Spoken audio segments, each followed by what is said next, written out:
आप इस फ़ोन को चला रहे हैं ना कि ये फ़ोन अपने आप को आपसे चलवा रहा है। 2022 में with some reason companies aerospace technology को स्मार्टफोन में देने की कोशिश कर रही हैं।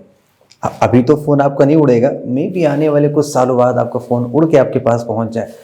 रिसेंटली वीवो ने aerospace grade aluminium Vivo V23 में दिया। फ़ोन लाइट वेट बना, ड्यूरेबल तो नहीं बन पाया, बट जैसा भी है। नाउ अब ओप्पो की बारी है। ओप्पो रेनो 7, यहाँ पे जो बैक पैनल दिया गया है उसमें कंपनी ने कहा है कि एरोस्पेस टेक्नोलॉजी यूज़ की। अब एग्जैक्टली तो बताया नहीं कि क्या यूज़ किया है बैक पैनल को डिज़ाइन करने में, बट स्टिल ये बैक पैनल अगेन काफ़ी शाइनी है, ग्लॉसी है, और कंपनी इसको आई बिलीव ग्लो डिज़ाइन कहती है। दिखने में नो डाउट ये फ़ोन काफ़ी ब्यूटीफुल है एंड ठंडा ठंडा भी, यानी कि यहाँ पे मेटल का फ्रेम दिया है, वो तो हम ड्यूरेबिलिटी में चेक करते हैं कैसा है। Anyway guys, welcome back. आज हमें लॉन्ग टर्म रिव्यू देखना है ओप्पो रेनो 7 का। ऑलमोस्ट 1 मंथ हो चुके हैं मुझे इस फ़ोन को यूज़ करते हुए, एंड अनबॉक्सिंग आप फेसबुक पे चेक कर लीजिएगा। ऑल्सो फर्स्ट इंप्रेशन हमने देखा है ये फ़ोन कैसा है। चलिए बताता हूँ आपको ओवरऑल ये फ़ोन कैसा लगा यूज़ करने में।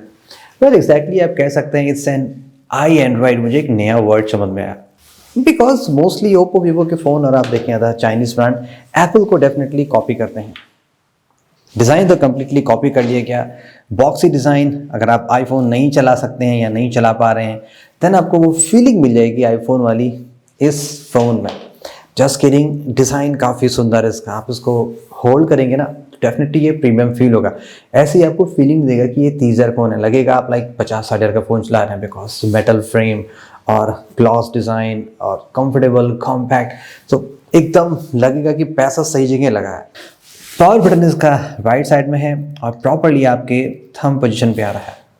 बट जैसे कहा कि कंपनी आईफोन की कॉपी कर रही है, तो शायद वैसा ही डिज़ाइन बनाएगी। बटन भी वैसे ही कट टाइप के बने हैं। वैसे जिस प्राइस पे ये फ़ोन लॉन्च हुआ है, आपको उसके अगेंस्ट में बहुत सारे फ़ोन मिल जाएंगे। ओके, तो मैं आपको कुछ फ़ोन्स दिखा रहा हूँ, आपने बस ये बताना है कि हम इस फ़ोन को कौन से 2 अदर बेस्ट स्मार्टफोन जो आपको लगता है डायरेक्ट कंप्यूटर उससे कंपेयर करना चाहिए। आपको जस्ट 2 फ़ोन बताना है। आपको लगता है कि ओप्पो रेनो 7 इन दोनों फ़ोन के एकदम डायरेक्ट अगेंस्ट में। इस बैक पैनल में एक बढ़िया पार्ट क्या है कि ये जस्ट ग्लो ही नहीं कर रहा है चेंज करने पे, यहाँ पे बहुत सारी आप देख सकते हैं कॉस्मिक लाइन बनी हुई है।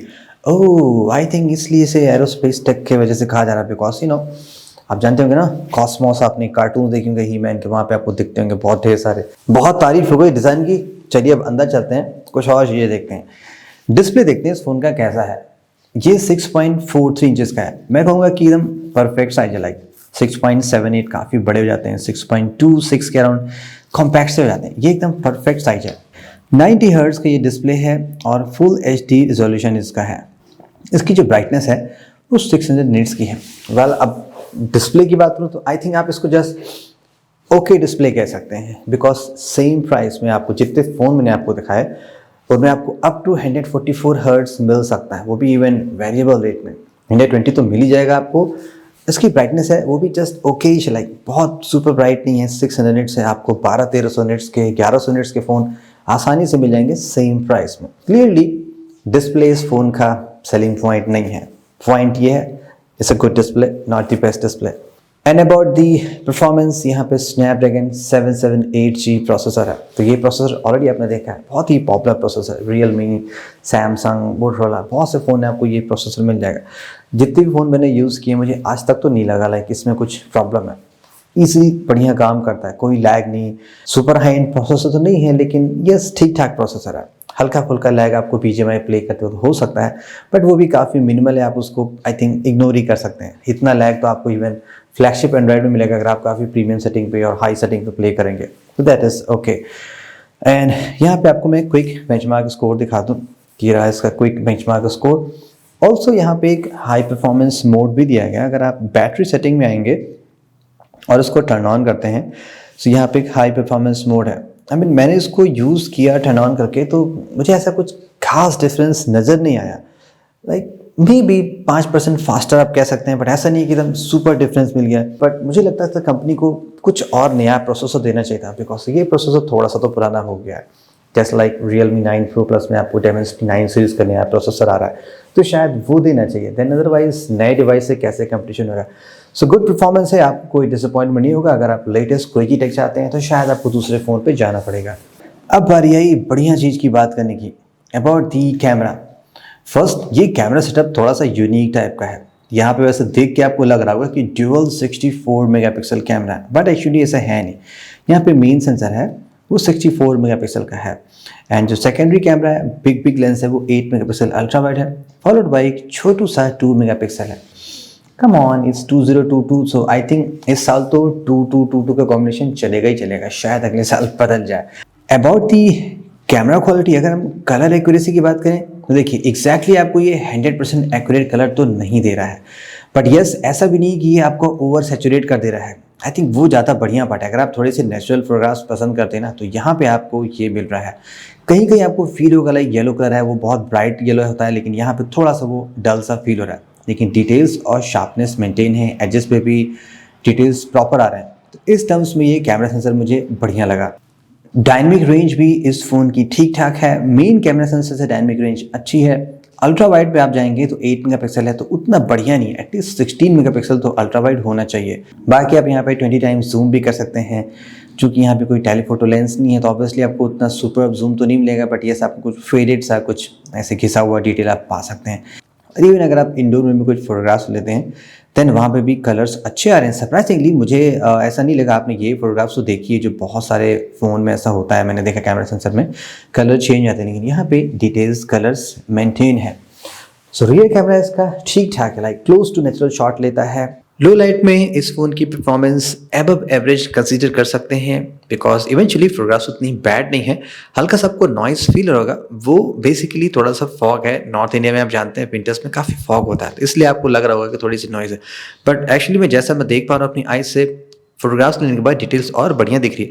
और इसका नाइट में मुझे थोड़ा ज़्यादा इंप्रेसिव लगा, क्योंकि नॉइस ऑब्वियसली हट जाएगी, फोटोज शार्प जाती हैं, ब्राइट आ रही, तो ओवरऑल लो लाइट में परफॉर्मेंस भी इस कैमरे की काफ़ी अच्छी है। अबाउट द वीडियो कैपेबिलिटी, यहाँ पे आप 4K 30 फ्रेम पर सेकेंड तक का वीडियो बना सकते हैं। ऑफ कोर्स कंपनी ने कोई भी यहाँ पे ऑप्टिकल इमेज स्टेबलाइजेशन नहीं दिया है, जो कि आई थिंक देना चाहिए, बिकॉज कुछ कंप्यूटर्स हैं जहाँ पे आपको OIS मिल जाता है इस प्राइस रेंज में। तो अगर आप वीडियो सेंट्रिक फ़ोन चाहते हैं तो ऑब्वियसली आपको इस फ़ोन में वो चीज़ तो नहीं मिलेगी।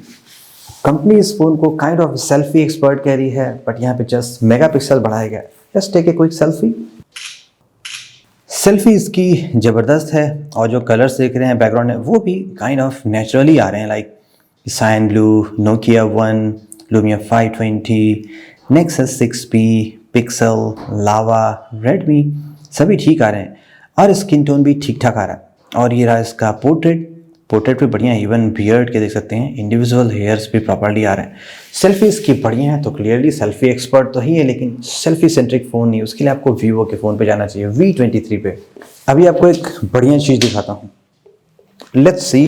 अभी यहाँ पे क्या है, 67% है, और अभी मेरे गैलेक्सी में 71% है। Okay, allow 67, 71। About the battery, यहाँ पे 4500 mAh की बैटरी दी गई है। बहुत हाई कैपेसिटी तो नहीं, एटलीस्ट 5000 देना चाहिए, बट लेकिन बॉक्स में जो आपको चार्जर मिलता है वो 60 वाट का है। नॉट श्योर 65 क्यों नहीं है, 60 का क्या नया हिसाब है, 67, 60, आई डोंट नो कैसे एक वाट पे फ़र्क लगा लेते हैं। और अप्रॉक्सीमेटली 40 मिनट मुझे लगता है इसको, 35 से 40 मिनट इस फ़ोन को फुल चार्ज करने में। और अगेन एक गुड पार्ट क्या है कि यहाँ पे रिवर्स चार्जिंग दी गई है, 33 मिनट अंटिल फुल, यानी कि आप इस फ़ोन को ऐसे पावर बैंक आप यूज़ कर सकते हैं। इमरजेंसी में अगर आप 2 फ़ोन कैरी करते हैं, आपका दूसरा फ़ोन डाई हो गया है, देन इस फ़ोन से आप उसको चार्ज कर सकते हैं। You know it's good, like आपको पावर बैंक कैरी करने की जरूरत नहीं। तो ये भी एक स्मार्ट मूव है जो कंपनी ने दिया है। बैटरी बैकअप इसका 1 डे हैवी यूज में मुझे मिल जाता है। इवन मैं डुअल सिम प्लस वाईफाई की बात बता रहा हूँ, हो सकता है आपका माइलेज वेरी करे, मेरे केस में यहाँ पे 1 डे हैवी यूसेज मिल जाता है। और कैजुअल यूसेज में लाइक सिंगल सिम में 2 दिन में आसानी से चला लेता हूँ, जिसमें मिक्स्ड है, like camera, gaming and social media, ये सभी चीज़ें चालू हैं। और बताना भूल गया, यहाँ पे आपको इन डिस्प्ले फिंगरप्रिंट सेंसर मिलता है, जो कि काफ़ी फास्ट है, आपको एनिमेशन वो सभी चीज़ें मिलेंगी। चलिए एट द लास्ट जाते जाते सॉफ्टवेयर की भी बात कर लेता हूँ। अगर मैं आपको अबाउट फोन सेक्शन दिखाऊँ तो ये डिवाइस अभी out of the box Android 11 पे, लेकिन यहाँ पे ColorOS 12 चल रहा है। सैड पार्ट यहाँ पे एटलीस्ट एंड्रॉयड 12 देना चाहिए। अब ColorOS ओप्पो ऑक्सीजन में सब खिचड़ी चल रही है, नॉट श्योर क्या है। इन शॉर्ट कंपनी ऐसा तो कोशिश करती है कि हम प्राइवेसी पे ज़्यादा फोकस करते हैं, सिक्योरिटी पे ज़्यादा ध्यान देते हैं, इसीलिए मैंने कहा इससे आई एंड्रॉइड। ओके, आपको फोर्स किया जाता है कि जो एप्लीकेशन दिए गए हैं आपको उसी को यूज़ करना है। मैंने OnePlus 9RT के रिव्यू में आपको ये चीज़ बताई थी, यहाँ पे भी वही कहानी है।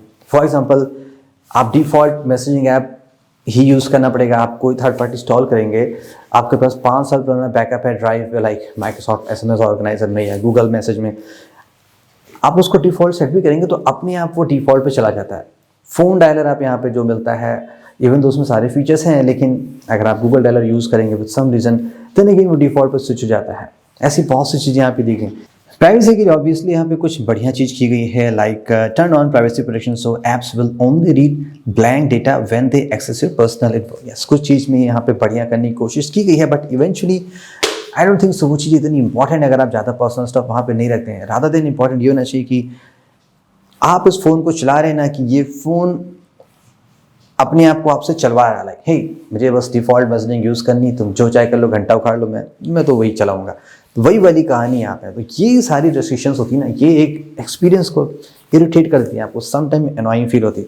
अदरवाइज ये इट्स गुड, अगर आपको कलरलेस अच्छा लगता है, इट्स नाइस। यहाँ पे आपको बहुत सारे कस्टमाइजेशन मिलते हैं, लाइक ऑलवेज ऑन डिस्प्ले है, आप सेटिंग में जाएंगे, आप पर्सनलाइजेशन ये सारी चीज़ें चेंज कर सकते हैं। ये ना kind of mix same code base आपको अब OnePlus में भी मिलता है, यहाँ पे भी मिलता है, वहाँ पे थोड़े से अलग फीचर है, यहाँ पे थोड़े से अलग फीचर है, इस हिसाब से चलता है।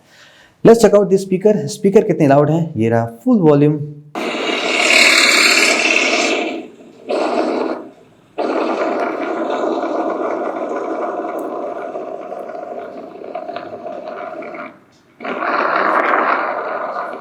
नेचुरल साउंड ज़्यादा सुनना चाहिए।